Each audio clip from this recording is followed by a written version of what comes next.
think that the B2B messaging, it gets so complex, it can be harder to actually make your message simple and make a message that applies to a broad audience. People are trying to make themselves sound smart, and in the process, they make themselves, unapproachable.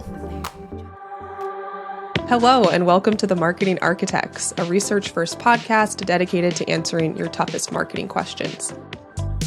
I'm Elena Hengel. I run the marketing team here at Marketing Architects, and today I'm joined by my two co-hosts, Angela Voss, our CEO, and Rob DeMars, our Chief Creative Officer. Good morning. Hello. Good morning. Good afternoon, whenever it is. And Rob, I can see, the listeners can't see this. I don't know if viewers can either, but you are now going by Snoop Rob. Yeah, that's my new stage name. It's my podcast name. Absolutely. Right. Well, we will not be calling you that, but good try. Today, we're back with our thoughts on some recent marketing news, always trying to root our opinions in data, research, and what drives business results. And today, we're covering yet another Marketing Week article. This one is titled, Top 100 B2B Firms Have $1 Trillion of Untapped Business Value in Their Brands. And I know we're all very excited to get into this one. I love this trend we're seeing of a new focus on brand building and creativity in B2B marketing. But before we share our opinions on the article, I want to summarize it for us. So the main headline here is that a new study from a company called Brand Finance found, quote, B2B companies are lagging behind their B2C counterparts in terms of brand contribution to business value. Specifically, despite the top 100 global B2B brands having a combined brand value of $2 trillion, these same companies have around $1 trillion worth of additional untapped business value in their brands. So their conclusion was that B2B brands could be doing more to create business value through brand. You might be wondering how they got to these numbers. They used what's called the royalty relief methodology, and this estimates the future revenue attributable to a brand and calculates a royalty rate that would be charged for the use of that brand. So they're basically determining how much a company would be willing to pay to license its brand if it did not own it. And this is calculated using a brand strength score, which is added up using marketing investment and input, plus equity and perception among stakeholders, plus output performance measures such as market share, the royalty rate for its respective sector, and the brand's revenues. So just a couple of fun findings from the study. According to their methodology, Microsoft is by far the world's most valuable B2B brand. They're worth $137 billion, and they are followed in second place by Amazon, who has a brand value of $70 billion, which is just over half that of Microsoft. So Microsoft clearly the big winner here. Another fun fact, Deloitte had the highest brand strength index score. They scored a 91.3 out of 100, and they were just one of two B2B brands to achieve a AAA plus brand rating. And Deloitte's success is backed up by the fact that the company just increased headcount last year from 350,000 to 415,000. And I also want to point out that this company did include businesses that sell goods or services to another business in order to reach an end consumer, B2B2C, in a separate category. So these brands aren't pure play B2B. And with that distinction in mind, Google is the world's most valuable B2B2C brand, with social media companies like TikTok, Instagram, and LinkedIn, as well as traditional media companies like Warner Brothers and Fox also joining that list. So, Angela, I'll kick it over to you first. Are you surprised by just how much B2B companies lag behind B2C when it comes to brand value? Yeah, I don't think it's surprising, but I do think it's enlightening. I think it represents a significant opportunity. To your point earlier, B2B is trailing behind in brand and business value by about $1 trillion. It's kind of a lot. So, and I think the nature of B2B businesses often means that branding isn't prioritized as much as it is in B2C businesses. Traditionally, B2B decisions have been viewed more as rational, less emotional purchases driven more by either product features or pricing considerations rather than by emotional engagement or, something like brand identity. But as the lines between B2B and B2C continue to blur, particularly in the digital age, the importance of brand value in the B2B space is becoming increasingly apparent. I think even in B2B, decision makers, we're still people, right? And people are influenced by brands. Brands evoke trust and familiarity and convey a certain level of quality assurance, which of course are all attributes that a B2B brand needs as well, and perhaps even more than a B2C brand. We're emotional people. We make decisions with our heart. We justify them with our head. Traditionally, B2B has kind of missed on that opportunity, aside from a couple of brands or a handful of brands that seem to be doing it well. Right. Rob, what about you? What do you think? I was really surprised, as you guys probably were, about seeing Microsoft being number one. I'm like, what? As a consumer, I think of Microsoft being, a real snooze. But when you, especially when you the Mac guy, especially when you compare it to, Amazon being number two, I'm like, Amazon's such an innovator and they offer so much value. But then I had to kind of slap myself and go, okay, this is advertising 101. I'm not the target audience when it comes to B2B. As it relates to Microsoft and to Amazon. And you know who is? Our head of technology, Aaron Lang. So I actually called him up and I asked him the question. I said, hey, okay, between these two brands, Microsoft and Amazon, who has the higher brand value from your vantage point? And he didn't even hesitate. He's like, Microsoft. Microsoft is key to our business. I mean, all the different platforms that they offer us, the value that they had. He goes, I look at Microsoft as a partner, not a vendor. They at the end of the day only charge us for what we use. Amazon on the other end, they're a vendor. They are just someone we plug into if you need to. So it was just really kind of a great reminder to me to go in B2B. Obviously, there's your target audience, and how they perceive the brand value is going to be completely different than someone who doesn't interact with that category. Right. That's really interesting, Rob. And as far as Aaron's opinions on Amazon, I went to an event a few weeks ago, and they were talking about working with Amazon. And I think that their customer experience for businesses can be pretty poor. And it sounds like from Aaron's perspective, Microsoft's is much better. So I wonder if that plays into their branding too. Just the consumer interaction with Amazon, I think, is pretty different from the business interaction. Absolutely. Mm-hmm. So we can all agree that there's this untapped potential, right, for B2B brands and B2B marketers. And I think that one reason why this reality exists is because of a long-held belief system that you need fundamentally different strategies for marketing to consumers versus marketing to businesses. So, Ange, what would you say to marketers who hold that belief system? Yeah, I mean, I think there are differences between B2B and B2C, but I think the core principles and specifically related kind of back to brand value of effective marketing remain the same. It's really about understanding your audience, understanding their media consumption habits, creating compelling value propositions, delivering consistent, engaging messages. And in the end, whether B2B or B2C, we're ultimately marketing to people, and people respond to authenticity and clarity and relevance. That said, I do understand why some marketers may feel that B2B requires a fundamentally different approach. Historically, B2B marketing has been more about, like I said before, those logic and features, while B2C has been more about emotions and benefits. But I think that's changing. B2B buyers, just like B2C consumers, are human beings with emotions and aspirations and fears, and they too can be influenced by powerful storytelling, compelling brand values, creative campaigns, and those approaches really help you stand out, especially in a space that's not often super memorable. So while the tactics and channels might differ between B2B and B2C, the strategic approach should be very familiar, focused really just on understanding that consumer journey, finding the category entry points, delivering messages that resonate, and really build, those strong emotional connections with the brand.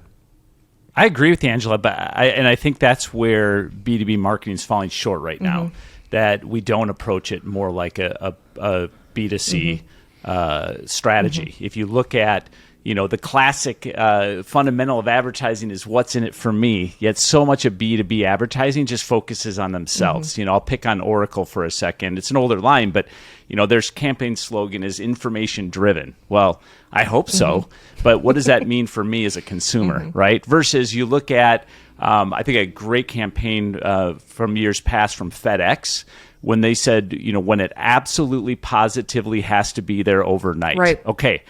If I'm that executive that needs that widget wherever it needs to be tomorrow, I'm not sleeping until that thing arrives. Totally. Right. And it's not just because I need that thing delivered. It's like my job is on the line. And I think when you think it's actually even more emotional in some ways than a B2C brand, because if I make the wrong choice as a consumer on soap, my world doesn't end, right? Like, okay, I learned something. But if I make the wrong buying choice from a B2B perspective, I could lose my job. So how could that not be a more emotive campaign than even a B2C campaign? Well, and if 90% of consumers choose brands they're already aware of at the beginning of the sales process, then probably their boss is already aware of that brand too. No one wants to walk in and say, hey, we only make one big buying decision like this about, once every, 5 years or so, and we're going to go with a brand you've never heard of. How do you feel about that? So that the trust that comes with a brand, when you just kind of explicitly state it, it's sort of obvious. Right. That's a good point, Rob, that B2B purchases are actually even more emotional than B2C in some cases. And yet B2B brands are known for being so feature focused in their advertising, right? And so product and sometimes it feels like they're targeting the CEO of the company. Well, really, they should be targeting the buyers whose jobs are on the line. They're the real front door, but they just can get so lofty and so generic in their overall value proposition that it just becomes vanilla. But what I love that's happening here related to B2B, creatively versus B2C is this move into emotional storytelling. Now we're seeing festivals like Cannes introducing the first creative B2B Lions Awards. And I think Sherwin-Williams won that last year. It was really cool what they pulled together. So we're on our way, but a lot of brand value to make up, we're just still behind. Right. And you referenced some of the research. And the really cool thing is that there's more research than ever before, too, on B2B marketing, where I think that there's, marketing research in general we've needed more of it. But for B2B, companies like the B2B Institute, I just love what they put out. And they can prove that, B2B brands grow the same way that B2C brands do. And Rob, you already mentioned a few examples of creative campaigns, but I'd love to ask you, being focused on creative strategy, how have the B2B marketers you've worked with or you're aware of approached creative in different ways? Well, I think it really harkens back to what we've already talked about, which is how do we truly identify who the real consumer is in the value chain that we're going after, and ultimately, are they the gatekeeper? And if so, what is their emotive pain point that is going to ultimately persuade them to act? And again, it comes back to what's in it for me. How are we going to make them a hero and not just allow them to get the job done, but actually get promoted? How do you celebrate them and make them the hero? But they have to be able to feel that authentically. And again, it goes away from that overall chest beating. Sometimes it's too much B2B marketing feels like they're trying to move a stock price versus, really move sales.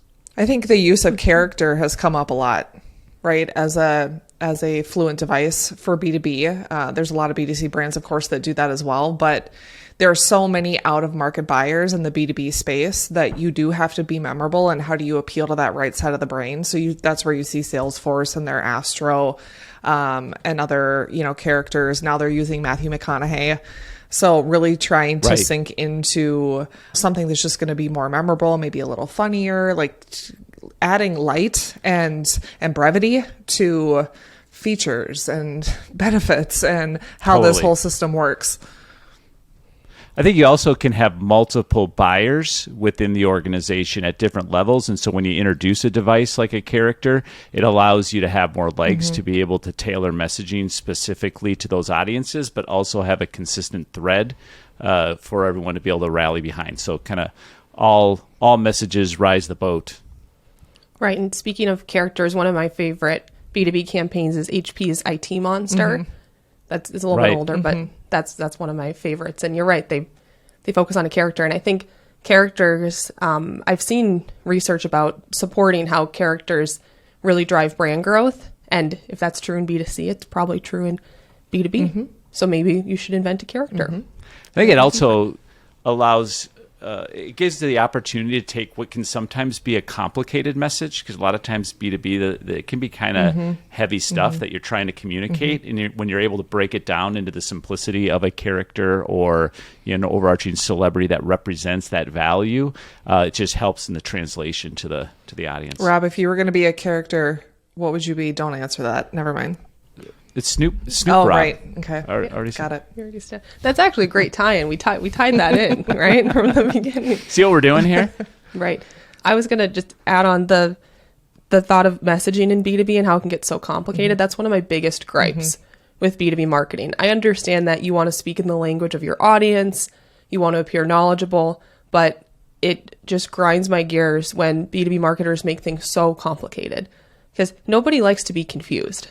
You got to speak their language, but also no one benefits from that. And sometimes I think that the B2B messaging, it gets so complex, it can be harder to actually make your message simple and make a message that applies to a broad audience. People are trying to make themselves sound smart, and in the process, they make themselves, unapproachable. If you're a marketer, you already know TV advertising is powerful, but launching TV is not exactly easy. That's why Marketing Architects rebuilt TV advertising to help brands drive profitable growth. Introducing All-Inclusive TV, a revolutionary approach to TV advertising where all you pay for is media. Marketing Architects provides everything else needed for success, from stunning creative to results you can trust. Visit marketingarchitects.com to learn more. Speaking of reaching a broad audience with B2B, I wanted to go ahead and shift this conversation to the topic of TV.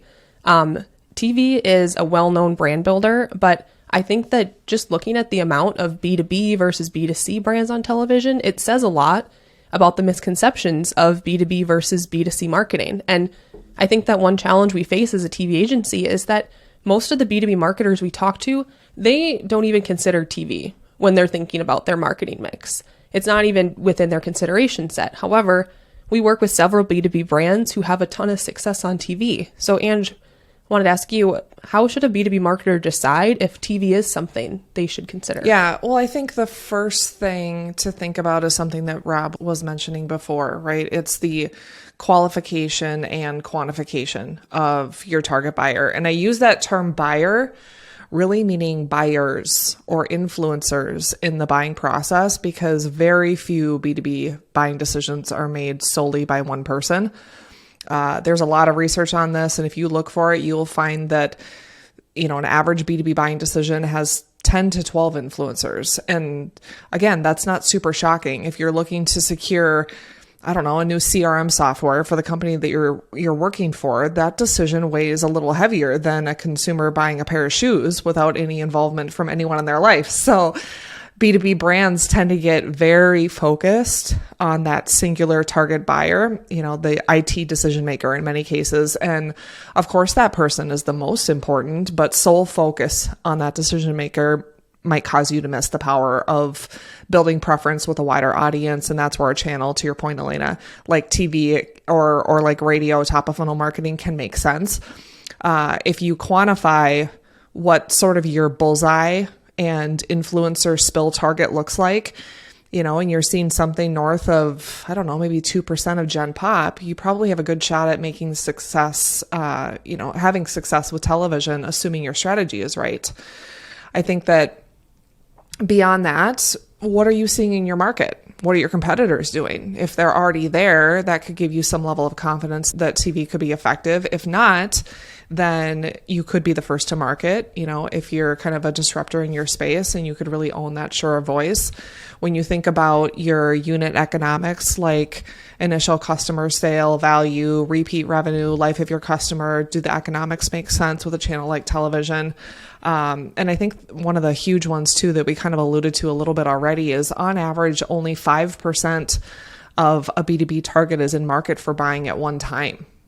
And so if that's true for your brand, the big game is winning the 95%, that future sale, and top of funnel channels do that really well. So I think the untapped potential in B2B branding just really comes down to, again, just embracing those marketing principles that we already know are already proven to be successful and applying them in a B2B context. And that means investing in brand building, engaging in more storytelling, making the brand a central part of the customer experience, just as we see with successful B2C companies.